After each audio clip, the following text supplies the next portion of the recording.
제가 아주 오래전에 만났던 한 크리스천이 있습니다. 그분은 모태신앙이라고 자신을 소개했습니다. 그리고 자기의 꿈과 비전은 목사라고 이야기했습니다. 목회자가 되는 것이라고 이야기했습니다. 근데 참 재미있는 것은 그분의 삶의 모습을 옆에서 지켜보고 있으면 도분이 저분이 목회자가 맞나? 목회자를 꿈꾸는 사람이 맞나? 라는 생각이 들 정도로 그런 모습은 아니었습니다. 물론 보여지는 것이 다는 아니겠지만 적어도 내가 목회자를 꿈꾸고 목회자의 삶을 살겠다라고 그런 비전을 가졌다라면 적어도 최소한의 주초 문제는 해결해야 되지 않나라는 생각이 들어집니다. 근데 그분은 술과 담배를 너무 사랑했습니다. 너무 사랑하고 너무 즐겼던 분이었죠. 그러면서 자기는 만나는 사람마다 자기는 모태신앙이고 내 꿈과 비전은 목사다. 술 마시면서 술 한잔 딱 하면 내 꿈은 나는 모태신앙이고 내 꿈은 목사야. 담배 이게 딱 피면서 딱 하면서 내 꿈은 나는 모태신앙이고 내 꿈은 목사야 라고 만나는 사람마다 그렇게 이야기를 하는 것입니다. 저는 그리고 그분이 저에게 이렇게 이야기해 줬습니다. 야, 지금은 내가 비록 이 술과 담배를 즐기고 있지만 나의 꿈과 비전은 목사이기 때문에 분명히 나는 이 삶을 결국 정리하고 분명히 나는 목회자가 될 거야 라고 호언장담을 하더라고요. 그래서 근데 어렸을 때 제가 어렸던 저에게 그 소리는 굉장히 멋지게 들려왔습니다. 야, 이분이 정말 하나님을 신뢰하는구나 라고 생각을 하게 되었죠. 이분 정말 하나님을 신뢰하구나. 비록 내 삶이 지금 내가 죄 가운데 있지만 분명 하나님께서 나를 건지셔서 하나님의 자녀로서 내가 하나님의 그 말씀을 전하는 말씀 대언자로 살겠다라는 그 비전이 결코 흔들리지 않는구나 라는 생각을 해서 정말 이분은 정말 멋지다라고 생각을 했습니다. 여러분, 제가 한번 질문을 한번 드려보겠습니다. 나의 꿈과 비전이 분명하기만 하면 현재 나의 삶의 영역에서 죄를 즐기는 삶을 살아가도 괜찮을까요? 내 꿈과 비전이 정확한데요. 내 꿈과 비전은 나는 하나님의 사역자 혹은 하나님의 일을 할 거야. 나는 하나님 나라를 위해서 헌신할 거야 라는 꿈과 비전은 분명해요. 어떤 상황에서도 흔들리지 않아요. 그런데 내 삶의 현재는 죄를 즐기고 있는 삶이 괜찮은 걸까요? 예. 의외로 많은 분들이, 우리는 그렇지 않지만 의외로 많은 분들이 죄를 즐기면서 한편으로는 하나님의 은혜를 바라보는 것 같습니다. 성경에도 이런 말씀이 나오죠. 죄가 많은 곳에 은혜가 더욱 넘친다라는 말이 있습니다. 로마서 5장 20절의 말씀이죠. 한번 좀 읽어보겠습니다.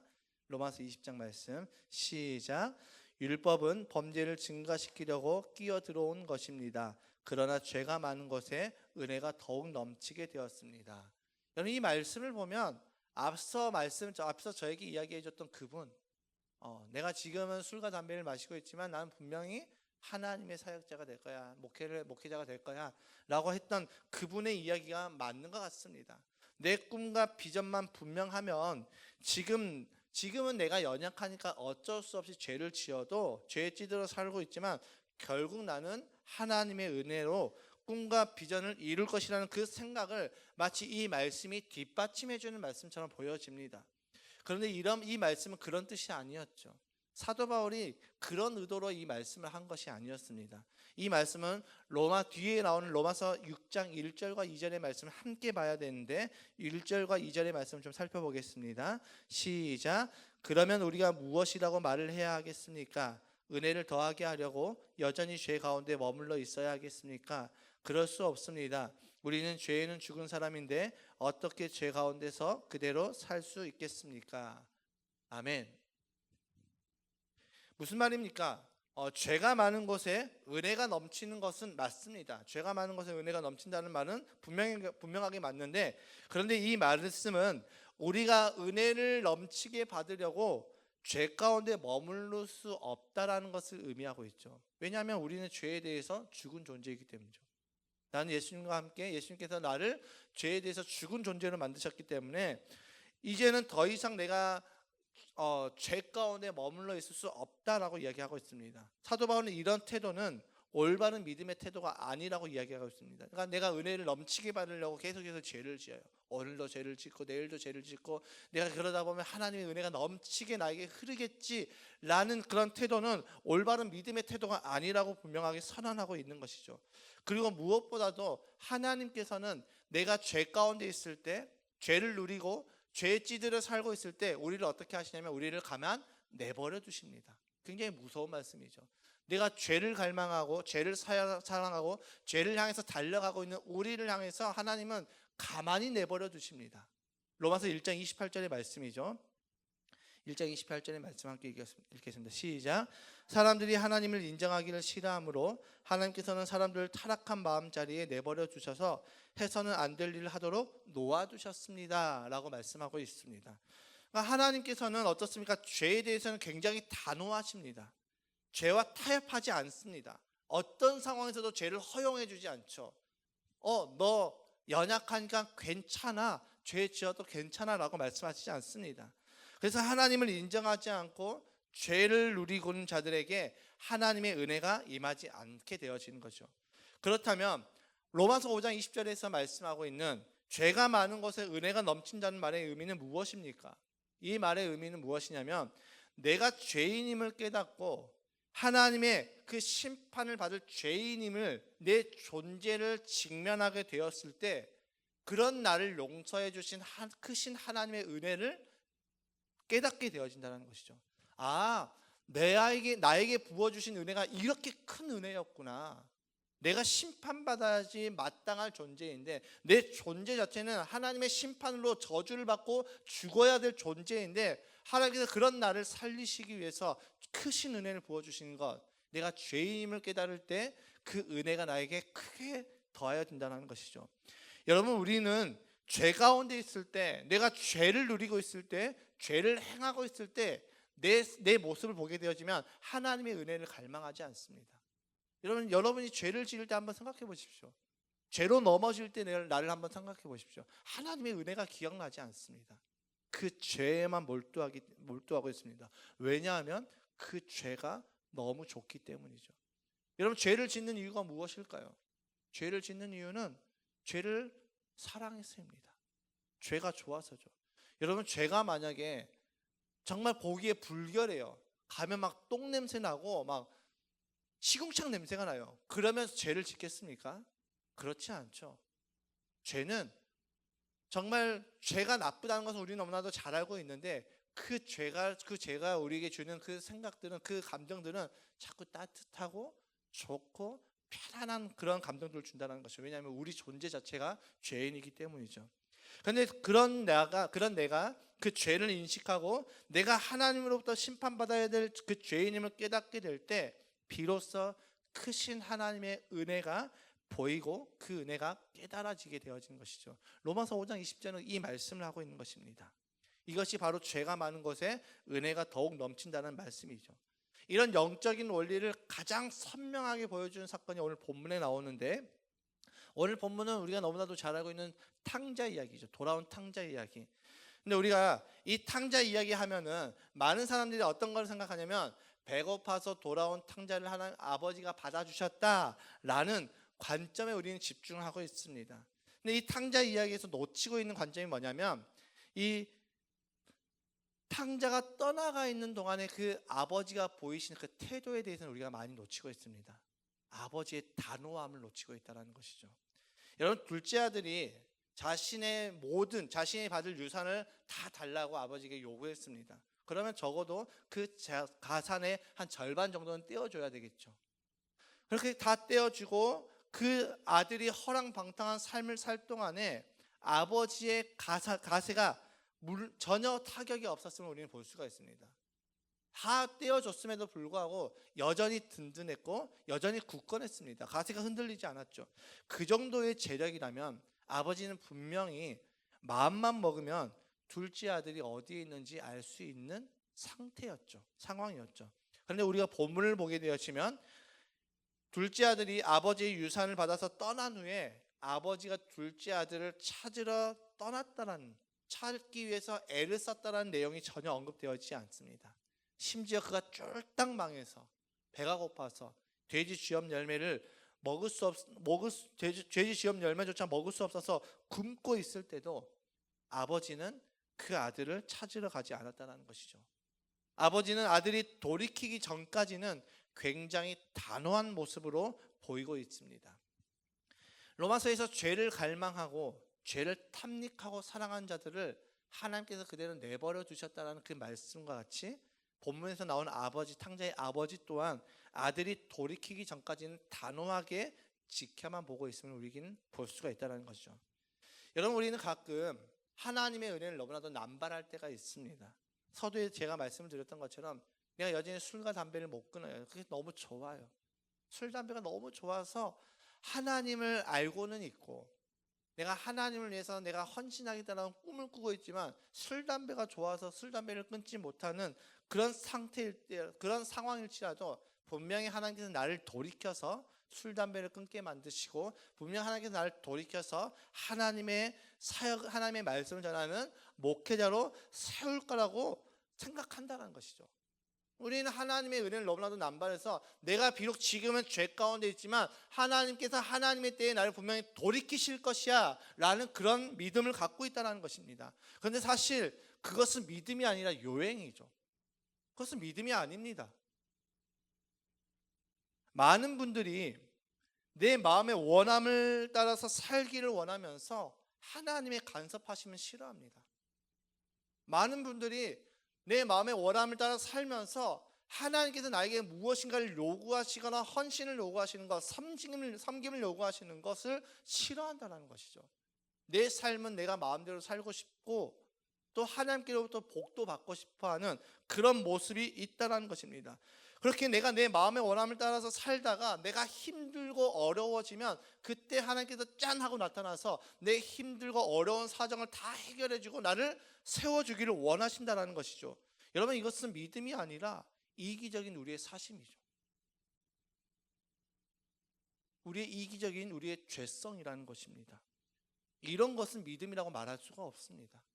하나님이 이것을 우리에게 허용하시겠다라는 말씀을 전혀 하시지 않습니다. 여러분, 우리 이런 고백 많이 하고 있지 않습니까? 있는 모습 그대로 하나님께서 나를 받아주신다. 여러분, 근데 내가 죄에 찌들려 있고 죄 가운데 죄를 즐기면서 살고 있는 그 모습을 말씀하는 것이 아닙니다.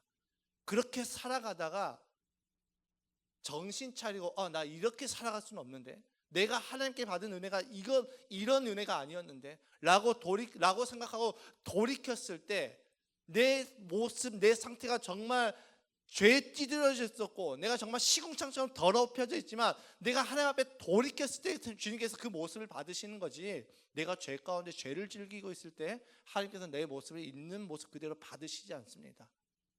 하나님께서는 죄에 대해서 결코 단호하시죠. 타협하시지 않습니다. 저와 여러분들에게 죄를 짓는 것을 허용하지 않는다는 것이죠.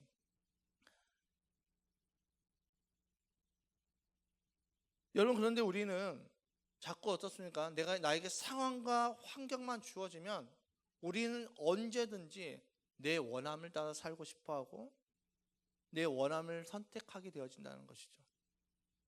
내가 진짜 죽을 병에 걸리고 그런 고난이 찾아왔을 때 하나님을 찾습니다. 그러다가 이것이 해결이 되면 또다시 하나님을 찾지 않습니다. 정말 나에게 긴박한 문제가 있을 때는 하나님을 찾습니다. 그런데 이 긴박한 문제가 해결되면 언제 내가 하나님을 찾았다는 듯이 또다시 나는 내 마음의 원함을 따라 살아가게 되어진다는 것이죠. 이것이 우리 존재, 본질적인 존재라는 것입니다. 그리고 여기 있는 우리 모두도 언제든지 탕자가 될 수 있음을 성경은 우리에게 말씀하고 있다는 것이죠. 그런데 분명한 것은 무엇입니까? 내가 탕자로 있는 동안에는 하나님의 은혜를 누릴 수가 없습니다. 내가 죄에 찌들려 있는 동안에는 하나님의 은혜를 누릴 수가 없습니다. 많은 분들이 여기서 착각합니다. 내가 죄에 찌들려 있어도 주님이 나를 포기하지 않으셔. 예, 주님은 포기하지 않습니다. 그러나 은혜는 누릴 수가 없습니다. 그 죄에서 돌이키지 않는 한 하나님의 그 심판은 여전히 우리를 향해서 다가오고 있다는 것이죠. 내가 탕자로 있을 때는 하나님의 은혜를 누릴 수 없는 이유는 하나님의 손이 짧아서도 아니고 하나님께서 능력이 없어서도 아닙니다.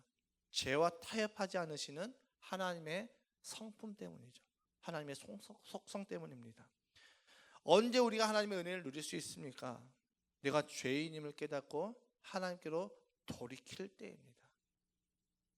니느웨 성이 요나가 선포했다고 해서 그들이 구원받았던 것이 아니라 요나가 순종했다고 해서 그들이 구원받았던 것이 아니라 그 선포된 말씀 앞에 그들이 반응하여서 굵은 베옷을 입고 악행으로부터 돌이켰기 때문에 그들이 하나님의 구원을 받은 것이지, 그들이 요나가 선포했어도 그들이 여전히 죄에 찌들려 살고 있었으면 하나님은 그들을 향해서 심판을 거두시지 않으셨다는 것이죠.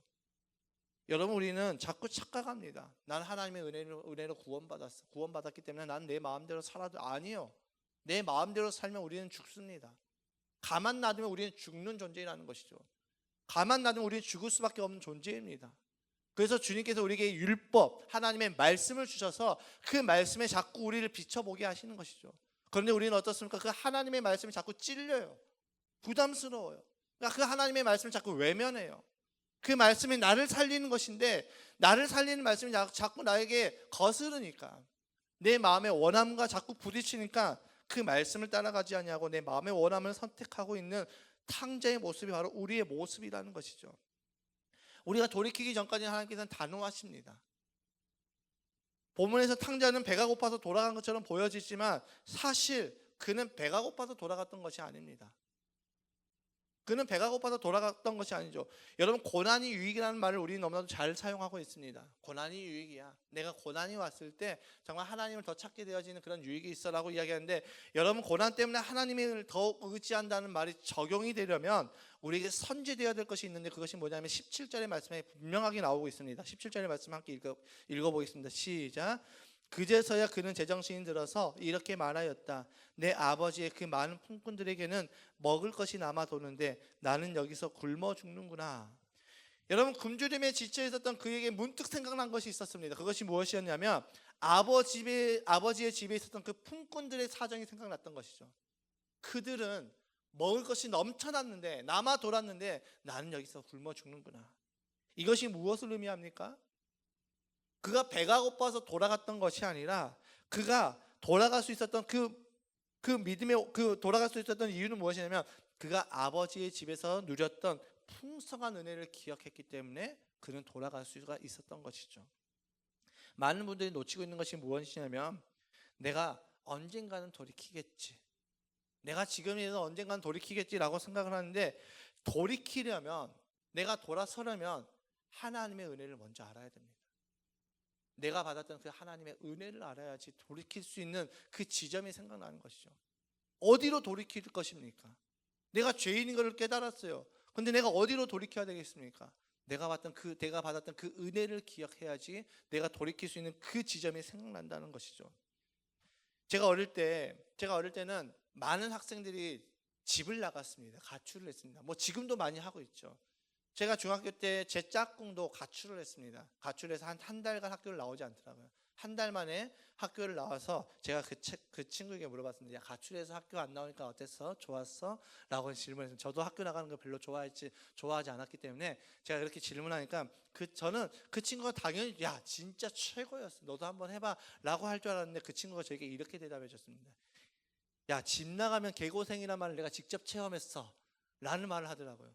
그러니까 그 친구가, 그 짝꿍은 따뜻했던 그 집에서의 경험이 있었기 때문에 가출했던 그 삶이 즐거움이 아니라 정말로 힘들다라는 것을 알 수가 있었던 것이죠. 그래서 그 가출했다가 한 달 만에 그 집을 다시 기억하고 집으로 돌아온 것이죠. 여러분, 우리가 돌이킨다는 것이 바로 이런 의미입니다. 내가 받았던 그 하나님의 은혜, 하나님의 사랑. 내가 믿음의 삶을 살면서도 넘어질 수 있습니다. 넘어질 수 있습니다. 넘어지는 것은 당연하다는 것이 아니라 넘어질 수 있지만, 내가 받았던 그 은혜를 다시 기억하게 되어지면 우리는 그 넘어짐 가운데 일어서서 다시 아버지의 집으로 돌아올 수 있다는 것이죠. 아버지를 떠난 탕자도 마찬가지였습니다. 아버지 집에서의 그 은혜를 기억했기 때문에 그는 돌이켰다는 것이죠. 그리고 돌이킨 그 아들을 아버지는 두 팔을 벌려서 맞이했다는 것을 볼 수가 있습니다. 20절의 말씀을 함께 읽겠습니다. 20절 시작. 그는 일어나서 아버지에게로 갔다. 그가 아직도 먼 거리에 있는데 그의 아버지가 그를 보고 치근히 여겨서 달려가 그의 목을 껴안고 입을 맞추었다. 그가 돌이켜서 돌아오니까, 그의 상태는 정말로 꾸릿꾸릿하고 거짓골로 돌아왔지만 아버지가 그 돌이킨 그 자녀를 어떻게 봤어요? 측은하게 여겼다라고 말씀하고 있죠. 돌이키지 않으면 이 은혜는 없습니다. 아버지의 사랑과 은혜는 끊어지지 않습니다. 그런데 죄 가운데 있는 동안에는 우리는 그 은혜를 누리지 못하죠. 왜냐하면 우리의 죄가 그 은혜를 가로막고 있기 때문입니다. 그러나 내가 받았던 그 은혜를 기억하고 내가 아버지께로 돌이킬 때 우리는 하나님께서 준비하신 모든 은혜를 누릴 수 있게 되어지는 것이죠. 잠언 8장 17절의 말씀에 이런 말씀이 있는데 제가 참 좋아하는 말씀이기도 하죠. 함께 좀 읽어보겠습니다. 시작. 나는 나를 사랑하는 사람을 사랑하며 나를 간절히 찾는 사람을 만나준다. 아멘. 여러분, 하나님의 은혜는 갈망하는 자가 누릴 수가 있습니다. 죄를 갈망하면서 하나님의 은혜를 누리겠다? 이것은 도둑놈 신보죠. 내가 죄를 누리면서, 죄를 갈망하면서, 죄를 즐기면서 내가 하나님의 그 간섭하심이 싫어서 하나님을 멀리 떠나 있으면서 하나님의 은혜를 누리겠다라는 것은 마치 이런 것이죠. 커피숍에 가가지고 뭐 드시겠어요? 물어보니까 저는 뜨거운 아이스 아메리카노요. 여러분, 뜨거운 아이스 아메리카노가 있습니까? 없죠. 있을 수가 없는 것입니다. 그러니까 내가 죄를 갈망하면서 하나님의 은혜로 누리겠다라는 그것은 불가능하다라는 것입니다. 여러분, 나는 무엇을 갈망합니까? 여러분은 무엇을 지금 갈망하고 있습니까? 여러분이 갈망하고 있는 것은 무엇입니까? 죄입니까? 은혜입니까? 내가 갈망하고 있는 것은 무엇입니까? 나의 원함입니까? 하나님의 은혜입니까? 의외로 많은 분들이 내 원함을 갈망하고 있더라고요. 이 질문 앞에 우리를 한번 객관적으로 한번 점검해 보자고요. 나는 무엇을 갈망하고 있는가? 조그만 것 하나 걸려도 우리는 과감하게 예배를 포기하지 않습니까? 작은 것 하나만 걸려도 우리는 하나님의 요구하신 것을 거부해 버릴 때가 많이 있습니다. 내가 원하는 것은, 내가 갈망하는 것은 무엇입니까? 정말 하나님의 은혜를 갈망합니까? 아니면 다른 무엇을 갈망하고 있는 것입니까? 내가 하나님께 받고 싶은 복은 있어요. 그런데 하나님이 내 삶을 주관하고 개입하는 것은 싫어해요. 이것은 불가능하다는 것이죠. 제가 앞서 말씀드렸던 것처럼 주님이 우리에게 무엇인가를 요구하셨을 때 특별히 말을 막 설득하지 않아도 내가 받은 은혜 때문에 움직일 수 있는 저와 여러분 되시길 주님의 이름으로 축복합니다. 이런 믿음의 태도가 있기를 주님의 이름으로 축복합니다. 여러분, 내가 갈망하는 것이 무엇이냐는 그 질문 앞에 우리는 방향을 무조건 정해야 됩니다. 하나님이냐 나냐? 하나님이냐 세상이냐? 하나님이냐 죄냐? 회색지대는 없습니다. 이것도 하고 저것도 하고는 없습니다. 은혜도 좋고 죄도 좋고 이것은 하나님의 은혜에 대한 올바른 믿음의 태도가 아니죠. 이런 태도는 하나님의 그 은혜와 구원을 값싼 싸구려로 만들어버리는 것입니다. 그런데 오늘날 수많은 크리스찬들이 이런 태도를 갖고 있다는 것이죠.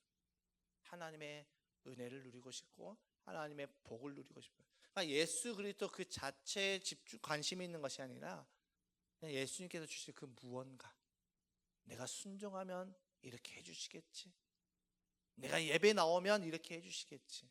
예수님이 좋아서 나오는 것이 아니라 예수님께로부터 받을 그 무언가를 위해서, 그러면서 내 삶의 영역에서는 내가 하고 싶은 대로 다 하는 것, 죄가 짓고 싶으면 죄도 짓고 내 마음의 원함을 따라서 내 이기심을 따라서 하는 그 모든 것을 선택하면서 일주일에 한 번 예배 드려줬으니까 나는 하나님을 믿어. 이런 사람은 매를 맞아야 됩니다. 정말 이런 사람은 크게 매를 맞아야죠.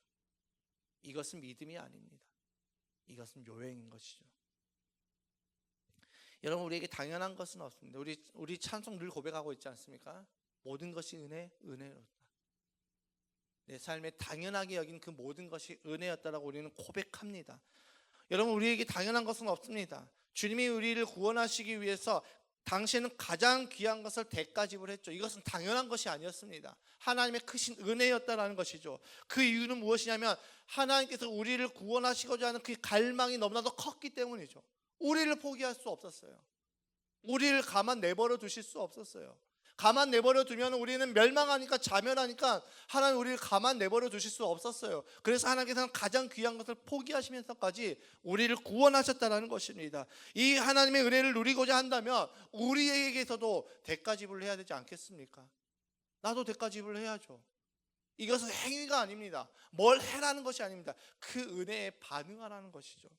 여전히 나는 세상의 방법으로 살아가고 있고, 여전히 나는 세상의 즐거움으로 쾌락을 쫓아서 나의 안위와 나의 미래만을 쫓는 삶을 이제는 내려놓고, 그 삶을 살아가서는 하나님의 은혜를 누릴 수 없기 때문에 그것을 내려놓고 예수님께서 말씀하셨던 대로 자기를 부인하고 자기 십자가를 지는 것, 그 삶을 살아가는 저와 여러분 되시길 주님의 이름을 축복합니다.